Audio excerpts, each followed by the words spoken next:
Okay, so today I wanted to do a video about the book The Shadow Effect by Debbie Ford, Marianne Williamson, and Deepak Chopra.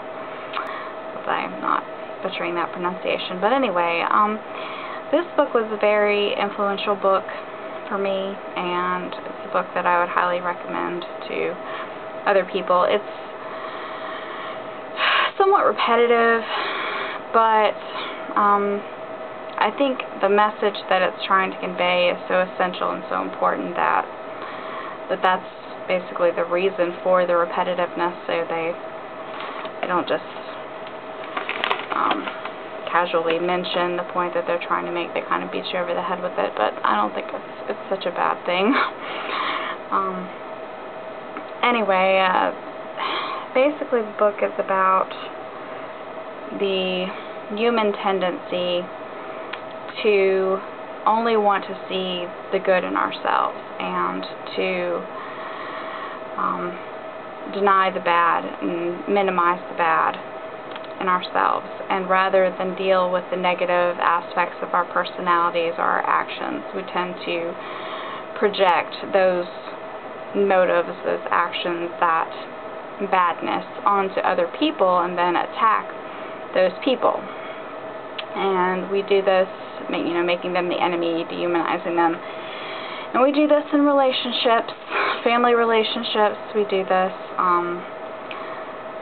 a broader scale, with people that maybe are a different religion than us, with people that are come from a different culture than we do. And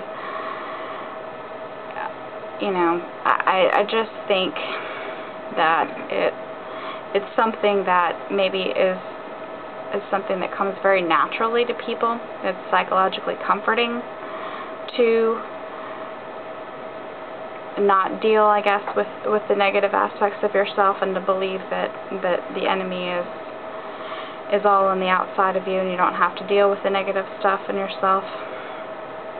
But like I say, I think that's a natural thing for people to do, but I also think that it's something that it's an impulse that we need to overcome if we are going to progress as a people. I think as long as we allow ourselves to be the prisoners of our own fantasies of being good and pure, and other people being the enemy, I think as long as we allow ourselves to indulge in that fantasy, we are ultimately going to bring about our own destruction, because we can only change the negative in ourselves. We can't really change what other people do anyway, and of course we can kill them and destroy them, but that isn't going to really destroy the problem if the problem is within ourselves.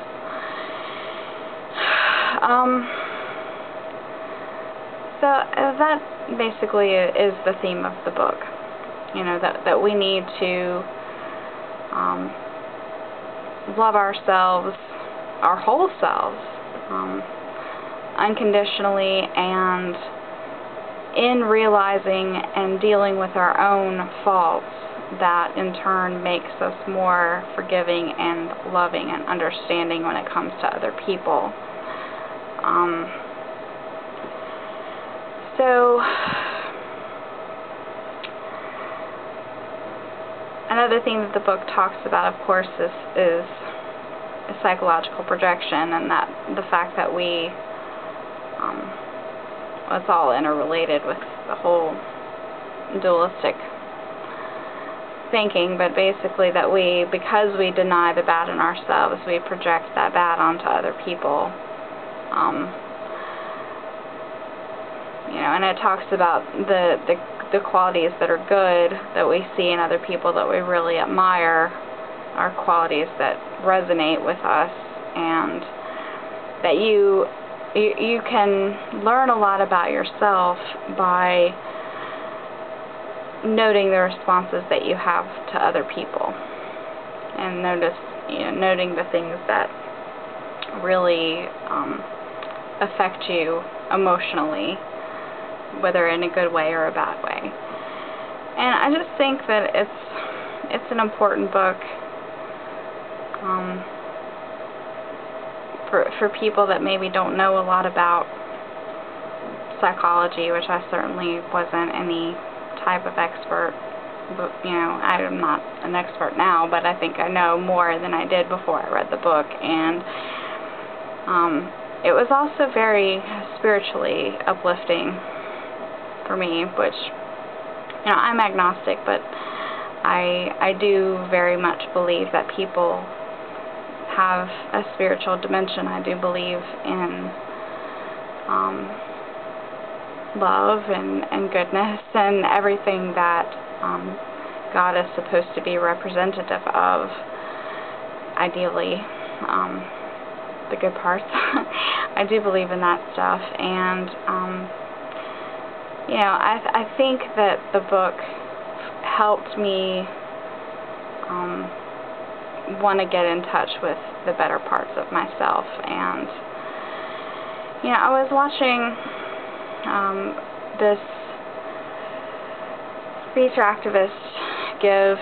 a lecture the other day on C-SPAN 2, and he was talking about how great activists that have really made significant changes in the world, you know, they did so not by using violence and negative language, but rather, you know, in dehumanizing their enemy, which people have an unfortunate tendency to do. But he said, you know, the people that have really been able to make the enemy see their point of view were people that reached out to them in love and understanding and, you know, trying to appeal to the best in them rather than, you know, and trying to appeal to the commonalities between them rather than condemning them for whatever it was that they were doing that was wrong, or, you know, saying that was wrong. And I just thought that was pretty powerful. I think that there is a lot of darkness in the world, but I also think that if people become more in touch with the good parts of themselves and learn to accept the negative traits in themselves also, I just really think that that is a step to making the world a better place, because as long as you choose to dehumanize other people and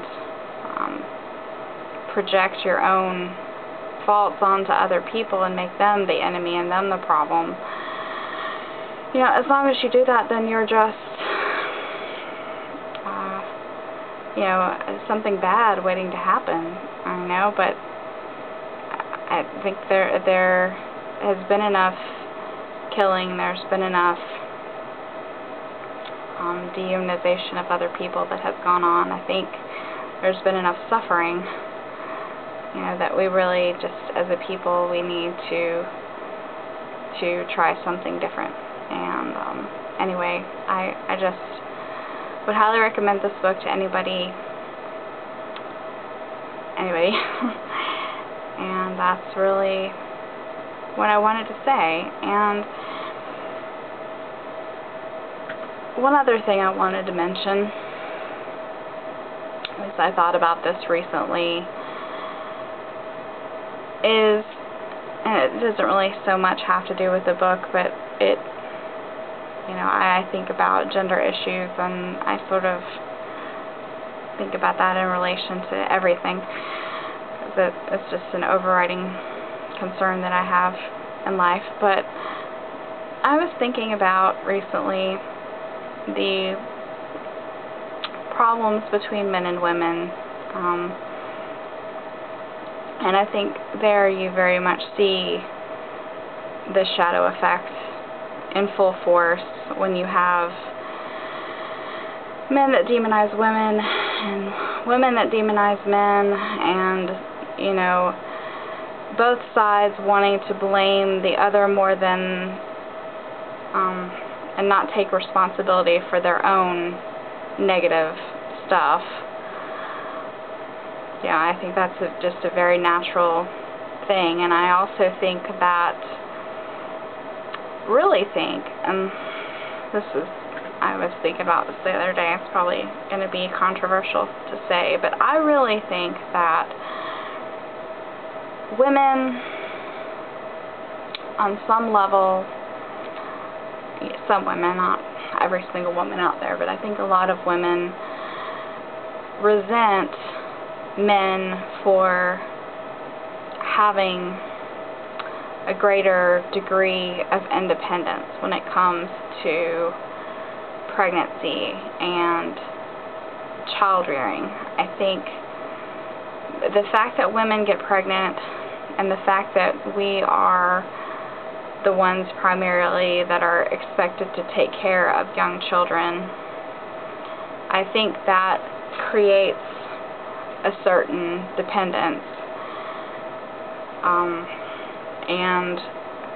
that is why we are in general geared toward trying to find a man to take care of us.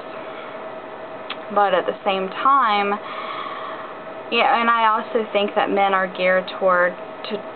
trying to take care of women. I think there's a part of male psychology that wants to be needed and needs to feel needed. But I think anytime you have a dependence relationship like that, it's very tricky, because the one that's being depended upon, you know, may have their ego bruised at some point if they feel they're no longer needed,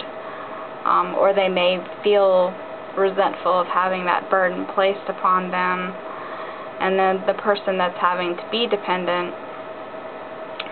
is going to resent not being able to do everything. You know, I think anytime that you're dependent on someone, you know, you're giving up a certain degree of power, and you know, there's just a real struggle in people between the knowledge that no man is an island, and no one is truly independent of other human beings, especially in our modern day society. You know, there's a struggle between that independent spirit and well, our desire to be independent, our desire to make our own decisions, and then also the reality that no one is truly completely independent.